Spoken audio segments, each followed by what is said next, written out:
భారత నూకల మార్కెట్లోకి చైనా తిరిగి వచ్చింది. ఆసియా వ్యవసాయ వాణిజ్య రంగంలో ఇది కీలకమైన అంశం. ఇది ఒక ఎగుమతి అప్డేట్ కాదు. భారత్ ప్రస్తుతం నూకలని టన్నుకి 300 నుంచి 310 రూపాయలకి అమ్ముతోంది. ఇది ప్రపంచంలోనే అత్యంత కారు చౌక. భారతదేశం 5% ఈ బ్రోకెన్ వైట్ రైస్ అంటారు. $335 నుంచి $339 ఉంది. థాయిలాండ్లో $423 ఉంది.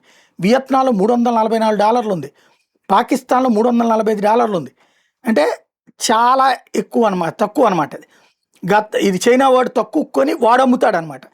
భారతదేశంలో ప్రస్తుతం చైనా కొనుగోలు చేయడం ద్వారా ఆ మాత్రం డబ్బులన్నా వచ్చినాయి.